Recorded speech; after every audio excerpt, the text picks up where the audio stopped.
ಮಧ್ಯ ಏಷ್ಯಾದ ಭದ್ರತಾ ಪರಿಸ್ಥಿತಿ ಮತ್ತೊಮ್ಮೆ ಉದ್ವಿಗ್ನಗೊಂಡಿದೆ. ಫೆಬ್ರವರಿ 22ರಂದು ಪಾಕಿಸ್ತಾನ ನಡೆಸಿದ ವಾಯು ದಾಳಿಯನ್ನ ಇಂಡಿಯಾ ತೀವ್ರವಾಗಿ ಖಂಡಿಸಿದೆ.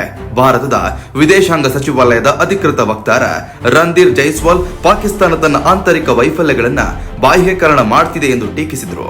ಜೊತೆಗೆ ಭಾರತ ಅಫ್ಘಾನಿಸ್ತಾನ್ ದೇಶದ ಸ್ವಾಯತ್ತತೆ, ಭೌಗೋಳಿಕ ಅಖಂಡತೆ ಮತ್ತು ಸ್ವಾತಂತ್ರ್ಯಕ್ಕೆ ತನ್ನ ಬೆಂಬಲವನ್ನ ಸೂಚಿಸಿತು. ವರದಿಗಳ ಪ್ರಕಾರ ಪಾಕಿಸ್ತಾನ ಕಳೆದ ಕೆಲವು ದಿನಗಳಿಂದ ಅಫ್ಘಾನಿಸ್ತಾನದ ನಂಗರ್ಹಾರ್ ಪ್ರಾಂತ್ಯದಲ್ಲಿ ಹಲವು ವಾಯುದಾಳಿಯನ್ನು ನಡೆಸಿದೆ. ಸ್ಥಳೀಯ ಮಾಧ್ಯಮಗಳ ಪ್ರಕಾರ ಶನಿವಾರದಿಂದಲೇ ಈ ದಾಳಿಗಳು ಆರಂಭಗೊಂಡಿದ್ದು ಹಲವು ಗುರಿಗಳನ್ನ ಇಟ್ಟು ಕ್ಷಿಪಣಿ ಮತ್ತು ವಾಯು ದಾಳಿಯನ್ನು ನಡೆಸಿದೆ.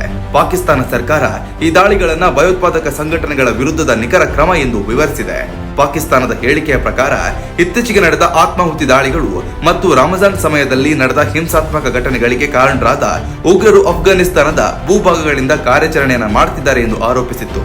ಈ ಹಿನ್ನೆಲೆ ತಮ್ಮ ರಾಷ್ಟ್ರೀಯ ಭದ್ರತೆ ಕಾಪಾಡುವ ಉದ್ದೇಶದಿಂದಲೇ ಗುರಿ ತಪ್ಪದ ದಾಳಿಗಳನ್ನು ನಡೆಸಲಾಗಿದೆ ಎಂದು ಇಸ್ಲಾಮಾಬಾದ್ ಸ್ಪಷ್ಟನೆ ನೀಡಿದೆ. ಆದ್ರೆ ಕಾಬೂಲ್ ಈ ಆರೋಪಗಳನ್ನು ತಳ್ಳಿ ಹಾಕಿದೆ. ಅಫ್ಘಾನಿಸ್ತಾನದ ಆಡಳಿತವು ತನ್ನ ಭೂಭಾಗವನ್ನ ಪಾಕಿಸ್ತಾನ ವಿರುದ್ಧದ ದಾಳಿಗಳಿಗೆ ಬಳಸಲು ಅನುಮತಿ ನೀಡುವುದಿಲ್ಲ ಎಂದು ಪುನಃ ಹೇಳಿದೆ. ಪಾಕಿಸ್ತಾನದ ಈ ಕ್ರಮವು ತನ್ನ ಸಾರ್ವಭೌಮತ್ವದ ಉಲ್ಲಂಘನೆ ಎಂದು ಕಾಬೂಲ್ ಅಭಿಪ್ರಾಯವನ್ನು ವ್ಯಕ್ತಪಡಿಸಿದೆ. ಈ ದಾಳಿಯ ನಂತರ ತಾಲಿಬಾನ್ ರಕ್ಷಣಾ ಸಚಿವಾಲಯ ಸೂಕ್ತ ಸಮಯದಲ್ಲಿ ತಕ್ಕ ಪ್ರತಿಕ್ರಿಯೆಯನ್ನು ನೀಡಲಾಗುವುದು ಎಂದು ಎಚ್ಚರಿಕೆಯನ್ನು ನೀಡಿದೆ. ಈ ಹೇಳಿಕೆಗಳಿಂದ ಎರಡು ರಾಷ್ಟ್ರಗಳ ನಡುವಿನ ಉದ್ವಿಗ್ನತೆ ಮತ್ತಷ್ಟು ತೀವ್ರಗೊಂಡಿದೆ. ಗಡಿ ಪ್ರದೇಶಗಳಲ್ಲಿ ಭದ್ರತಾ ವ್ಯವಸ್ಥೆಗಳನ್ನು ಕಠಿಣಗೊಳಿಸಲಾಗಿದೆ ಎಂಬ ಮಾಹಿತಿ ಸದ್ಯ ಲಭ್ಯವಾಗ್ತಿದೆ.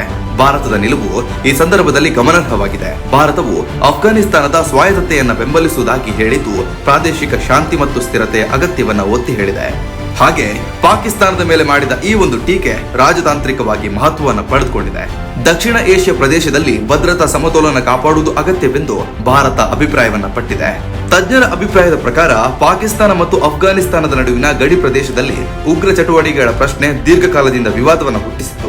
ಗಡಿಯ ನಿಯಂತ್ರಣ, ಉಗ್ರ ಸಂಘಟನೆಗಳ ಚಲನವಲನ ಮತ್ತು ಪರಸ್ಪರ ಆರೋಪ ಪ್ರತ್ಯಾರೋಪಗಳು ಈಗಿನ ಉದ್ವಿಗ್ನತೆಗೆ ಮೂಲ ಕಾರಣವಾಗಿದೆ. ಈ ಬೆಳವಣಿಗೆಗಳು ದಕ್ಷಿಣ ಏಷ್ಯಾ ಭದ್ರತಾ ಪರಿಸ್ಥಿತಿಗೆ ದೊಡ್ಡ ಸವಾಲಾಗಿ ಪರಿಗಣಿಸಿದೆ. ಎರಡು ರಾಷ್ಟ್ರಗಳ ನಡುವೆ ನೇರ ಸಂಘರ್ಷ ಉಂಟಾದ್ರೆ ಅದರ ಪರಿಣಾಮಗಳು ವ್ಯಾಪಕವಾಗುವ ಸಾಧ್ಯತೆ ಇದೆ. ವಿಶೇಷವಾಗಿ ಗಡಿ ಪ್ರದೇಶದ ನಾಗರಿಕ ಸುರಕ್ಷತೆ ಮತ್ತು ಮಾನವೀಯ ಪರಿಸ್ಥಿತಿ ಬಗ್ಗೆ ಆತಂಕಗಳು ವ್ಯಕ್ತವಾಗಿದೆ. ಒಟ್ಟಾರೆಯಾಗಿ ಫೆಬ್ರವರಿ 22ರಂದು ನಡೆದ ಈ ದಾಳಿಗಳು ಪ್ರಾದೇಶಿಕ ರಾಜಕೀಯ ಸಮೀಕರಣವನ್ನ ಮತ್ತೊಮ್ಮೆ ಕದಡಿ ಹಾಕಿದೆ. ಪಾಕಿಸ್ತಾನ ತನ್ನ ಕ್ರಮವನ್ನ ಭದ್ರತಾ ಅವಶ್ಯಕತೆ ಎಂದು ಸಮರ್ಥಿಸಿಕೊಂಡಿದ್ರು ಅಫ್ಘಾನಿಸ್ತಾನ ಅದನ್ನ ಸಾರ್ವಭೌಮತ್ವದ ಉಲ್ಲಂಘನೆ ಎಂದು ನೋಡುತ್ತಿದೆ.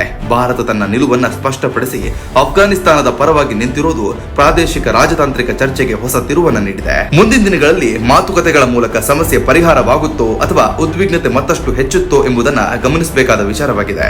ದಕ್ಷಿಣ ಏಷ್ಯಾದ ಶಾಂತಿ ಮತ್ತು ಸ್ಥಿರತೆಗಾಗಿ ರಾಜತಾಂತ್ರಿಕ ಸಂಭಾಷಣೆ ಅಗತ್ಯವೆಂದು ವಿಶ್ಲೇಷಕರು ಅಭಿಪ್ರಾಯವನ್ನು ವ್ಯಕ್ತಪಡಿಸಿದ್ದಾರೆ. ಇದರ ಬಗ್ಗೆ ನಿಮ್ಮ ಅಭಿಪ್ರಾಯ ಏನು ಅನ್ನೋದನ್ನ ದಯವಿಟ್ಟು ಕಮೆಂಟ್ ಮೂಲಕ ತಿಳಿಸಿ. ಧನ್ಯವಾದಗಳು. ಯಾವುದೇ ಸುದ್ದಿಯ ಅಪ್ಡೇಟ್ ಅನ್ನ ಮಿಸ್ ಮಾಡ್ಕೊಳ್ಬಾರ್ದು ಅಂದ್ರೆ ಈಗ್ಲೇ ಒನ್ ಇಂಡಿಯಾವನ್ನ ಸಬ್ಸ್ಕ್ರೈಬ್ ಮಾಡಿ. ನಿಮಗೆ ಬೇಕಾದ ಭಾಷೆಯಲ್ಲಿ ಎಲ್ಲಾ ಸುದ್ದಿ ತಿಳಿಬೇಕು ಅಂದ್ರೆ ಒನ್ ಇಂಡಿಯಾ ಆಪ್ ಅನ್ನ ಡೌನ್ಲೋಡ್ ಮಾಡ್ಕೊಳ್ಳಿ.